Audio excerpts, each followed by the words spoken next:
서울시와 4대 종단이 새로운 취약계층으로 거론되는 중장년층의 사회적 고립 실태를 조명해 대안을 모색하는 포럼을 개최했습니다. 한반도를 비롯해 세계 곳곳에 전쟁과 대립의 구도가 심화하고 있습니다.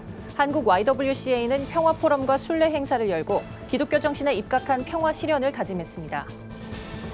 강남중앙침례교회가 전국 각 지역에 있는 마을을 잘 섬길 수 있도록 지역교회를 후원하는 리칭아웃 프로젝트 협약식을 진행했습니다. 동성애 퀴어축제 반대 국민대회 측이 오는 16일 개최될 국민대회에서 동성애와 포괄적 차별금지법의 문제점을 알리는데 적극 나서겠다고 밝혔습니다. 지난달 30일 치러진 대한예수교장로회 통합총회 목사고시에 1,100여 명이 응시했습니다. 합격자는 550명 정도 될 거란 전망이 나왔습니다.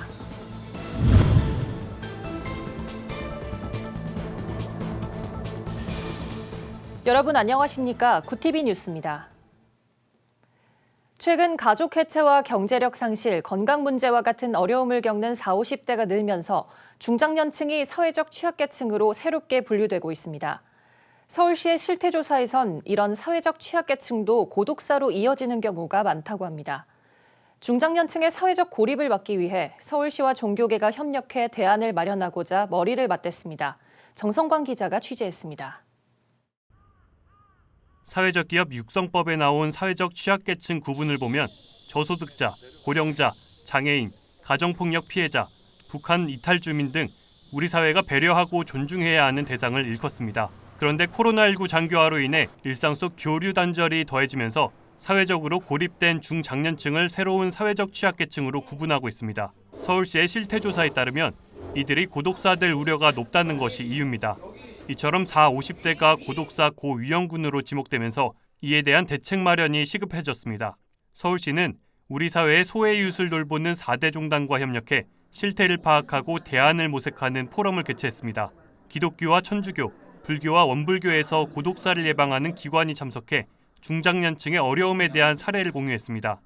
서울시 담당자는 최근 5년간 중장년층 남성 자살 사망자 수가 평균 592명으로 전체 자살 사망자의 38.8%에 달한다고 말했습니다. 퇴직과 이혼, 경제난 등이 사회적 고립의 가장 큰 원인으로 꼽혔습니다. 기독교 기관을 대표해 사례 발표를 맡은 라이프 오픈은 공동부엌 프로젝트를 소개하며 관련 기관과의 필요성을 강조했습니다.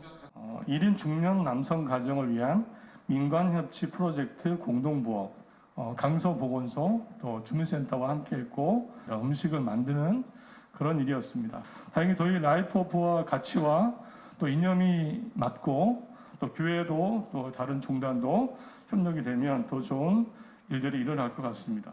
서울시 관계자는 4대 종단이 사회적 취약계층을 위해 화합하는 자리를 갖게 돼 감사하다고 전했습니다.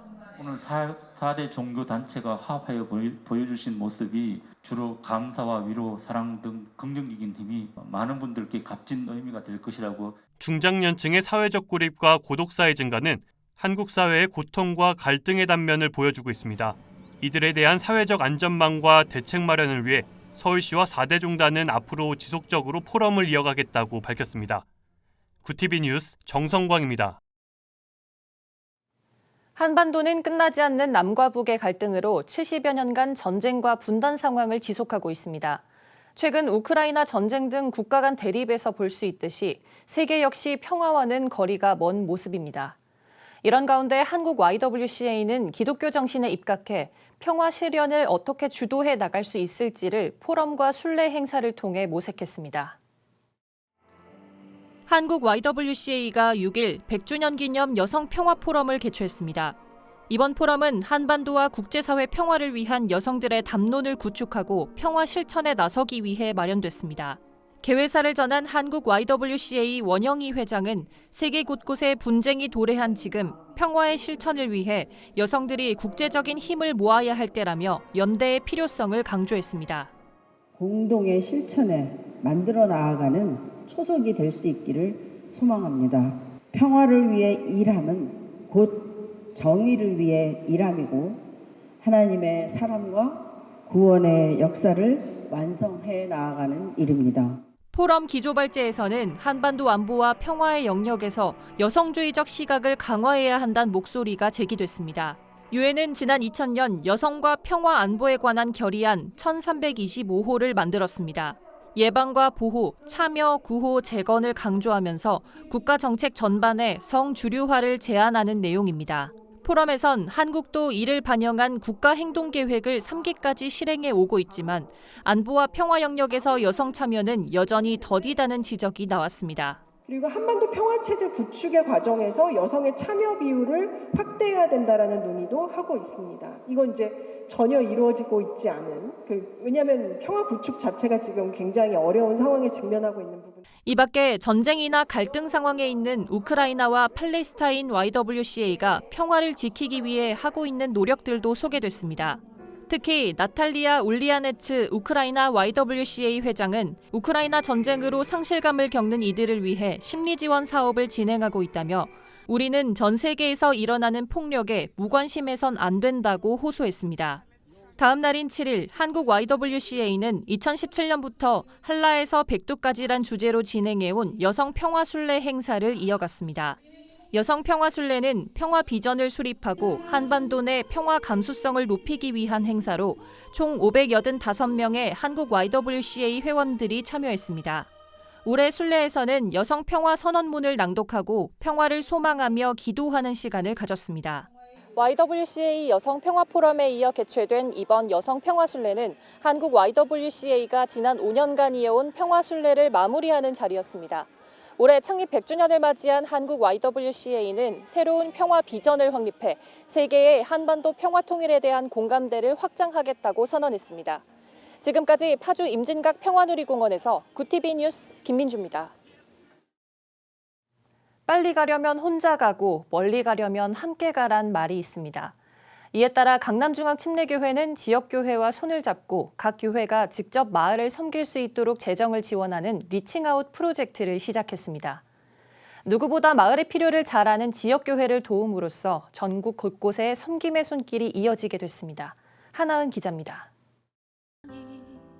강남중앙침례교회가 7일 구제사역으로 지역을 섬기는 마을교회 21곳을 선정하고 리칭아웃 처치 프로젝트 컨퍼런스와 재정을 지원하는 협약식을 진행했습니다. 리칭아웃 프로젝트란 밖으로 뻗어나간다는 의미로 지역사회로 손을 뻗는 교회의 섬김을 나타냅니다. 코로나가 한창이던 지난해 처음 시작한 이 프로젝트는 침례교 산하교회 중 지역교회 20여 곳을 선정해 인근 마을을 섬길 수 있도록 각 500만 원씩 지원하는 겁니다. 올해는 21개의 교회가 선정돼 총 1억 500만 원의 재정을 지원하게 됐습니다. 지난해에 이어 올해도 리칭아웃 프로젝트 교회로 선정된 시골교회의 한 목회자는 지역을 섬기며 받았던 은혜를 나누며 감사의 인사를 전했습니다. 저희가 이제 이런 지역 섬김 사역을 한다는 것이 여러 곳에 이제 알려지면서 이제 교회 이제 어떤 분이 교회 승합차를 선물로 주셨어요. 그래서 올해는 그 승합차로 또 지역을 이제 섬기자 이제 해서 저희가 그 행복 버스라고 이제 그 어르신들이 이제 시내로 나가시기가 좀 많이 불편하신 그런 분들이 많이 있으신데 저희가 이제 좀 이렇게 잘 이렇게 좀 어르신들을 모시고 이제 시내까지 이제 이렇게 왔다 갔다 하는 그런 사역을 지금 계획하고 진행하려고 하고 있습니다. 강남중앙침례교회는 특별히 먼저 마을에 세워져 지역을 잘 해석하고 지역의 필요를 아는 교회를 중점적으로 선정했다며 무엇보다 올해는 사역의 독창성과 창조성 등을 감안해 이색적인 사역 아이디어가 공유될 수 있도록 하는 데 중점을 뒀다고 설명했습니다. 이에 따라 컨퍼런스에선 각 지역 목회자끼리 모일 수 있는 시간을 마련하고 각 지역에서 효과를 본 사역을 공유하기도 했습니다. 저희 교회가 전국에 있는 교회 마을마다 다 다닐 수 없으니까 그 마을에 먼저 세워져서 그 마을을 잘 해석하고 그 마을의 필요를 잘 아는 대로 이미 세워진 교회가 있으니까 그 교회들을 지원해서 섬기는 프로젝트로 이러한 좋은 케이스가 좀 큰 규모의 교회와 또 마을에 마을 사역 잘하는 교회가 이런 식으로 협력해서 좋은 열매를 맺더라라고 하는 하나의 샘플이 되면 선정된 21개 교회는 속한 지역에 맞게 도시락 배달, 한방치료, 외국인 섬김, 지역 음악회 등 구제와 섬김 사역에 힘을 쏟게 됩니다. 이후 내년 3월 사역 결과를 공유한 후 강남중앙침례교회는 최우수 및 우수교회에 1,000만 원 상당의 시설 지원비를 별도로 제공할 예정입니다. 구TV 뉴스 하나은입니다. 동성애 퀴어 축제 반대 국민대회 준비위원회가 7일 서울시 의회 앞에서 제3차 기자회견을 열었습니다. 준비위원회는 서울시의 동성애 퀴어 축제 서울광장 개최 허용을 규탄하며 오는 16일 반대 국민대회에서 동성애와 포괄적 차별금지법의 문제점을 알리겠다고 밝혔습니다. 준비위는 과도한 노출 금지, 음란물 배포 금지 등 조건이 전혀 지켜지지 않는 퀴어 축제를 올해도 목격하게 될 것이라며 차별금지법 제정을 반대하는 시민들의 뜻을 국민대회에서 확인할 수 있을 것이라고도 주장했습니다. 대한예수교장로회 통합총회 고시위원회가 5일 2022년 목사고시 채점을 진행했습니다. 고시위원회에 따르면 이번 목사고시엔 1,128명이 응시했으며 합격자 수는 550명 정도 될 것으로 보입니다. 이날 위원회는 합격자 비율을 48%에서 50% 미만 범위로 결의하기로 했다며 이같이 밝혔습니다. 평가는 분량, 논지, 성경적 근거, 적절한 인용 등의 무게를 두고 진행됐습니다. 고시위원장 장찬호 목사는 사역 환경이 어려워질수록 복음과 사명을 붙잡고 더 열심히 공부하길 바란다고 전했습니다. 올해로 50주년을 맞은 대한예수교장로회 통합 전국장로회 연합회가 6일 경주 더 K호텔에서 제48회 전국장로수련회를 개최했습니다. 수련회엔 전국에서 3천여 명이 참석했습니다. 개회 예배에서 통합총회 부총회장 이순창 목사는 다양한 곳에서 봉사해온 장로님들이 주의 영광을 드러내며 많은 영혼을 하나님께 인도하는 영적인 지도자가 되길 바란다고 설교했습니다. 대회장 류재돈 장로는 대회사에서 우리의 마음이 영적으로도 충만해져 한국교회를 바르게 섬기는 의의 병기로 거듭나길 소망한다고 말했습니다. 글로벌 선교방송단 최민숙 선교기자가 보내온 소식입니다. 세계선교사 중보기도회는 지난 5일 파주 그레이스 연수원에서 해외 선교사들을 초청해 위로회를 겸한 영적 부흥회를 가졌습니다. 이날 부흥회는 일산 든든한 교회 장향희 목사를 강사로 초청해 진행됐습니다. 장 목사는 설교를 통해 엘리사에게 갑절로 임한 영감이 선교사들의 사역에서도 임하길 바란다고 말했습니다. 이번 행사엔 95명의 선교사들이 초청됐으며 위로의 경품이 주어졌습니다.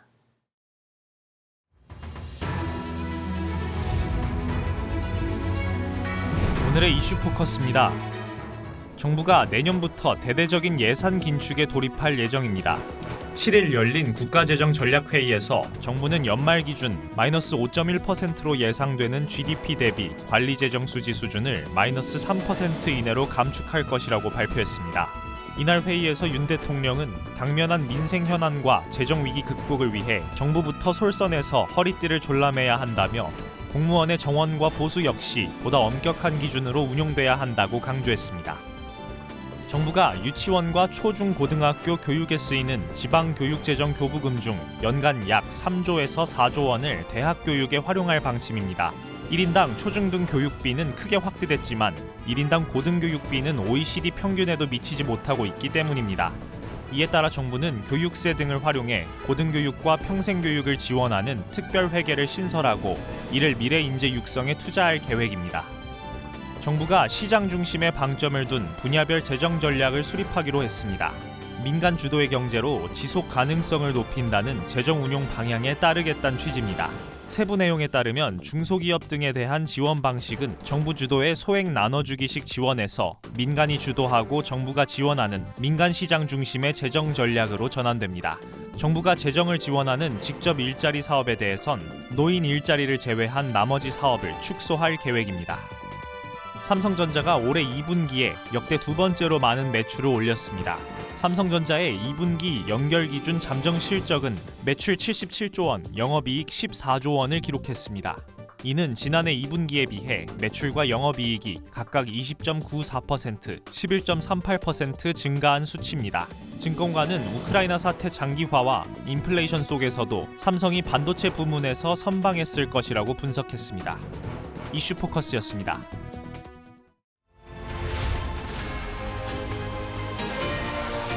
구TV 월드와이드입니다. 북대서양조약기구 나토의 전 관계자가 한국이 미국이나 서방과 연대한다고 해서 중국이 경제보복에 나서진 못할 것이란 발언을 했습니다. 나토의 로즈 고테멜러 전 사무차장이 현지 시간 6일 미국의 소리 방송과의 인터뷰에서 주장한 겁니다.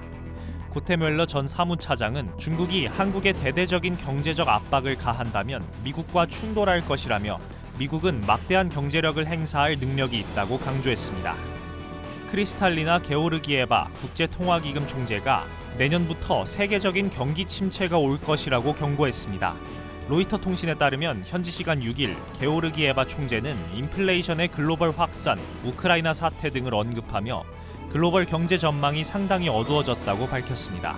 그러면서 조만간 올해 글로벌 경제 성장률 전망을 하향 조정할 계획이라고 말했습니다. 중국 각지에서 코로나19 재확산 조짐이 나타나고 있습니다. 7일 중국 위생건강위원회는 전날 안후이성의 신규 감염자는 167명이며 지난 2일부터 대규모 감염이 지속되고 있다고 밝혔습니다. 한편 중국 방역당국은 베이징 등의 도시에서 확인된 변이 바이러스는 이전에 유행한 변이보다 감염성이 강하고 기존 백신 접종자에게도 항체 반응이 없어 빠르게 확산할 수 있다고 설명했습니다. 프랑스가 에너지 시장 안정을 위해 전력공사의 국유화를 추진할 전망입니다. AP통신 등에 따르면 엘리자베트 보른 프랑스 총리는 현지 시간 6일 하원 연설에서 정부가 보유한 전력공사 지분을 기존 84%에서 100%로 확대하겠다고 밝혔습니다.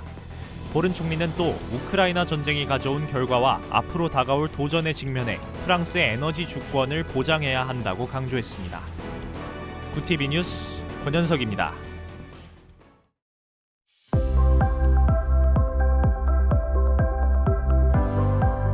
전국적으로 폭염과 비가 반복되고 있습니다.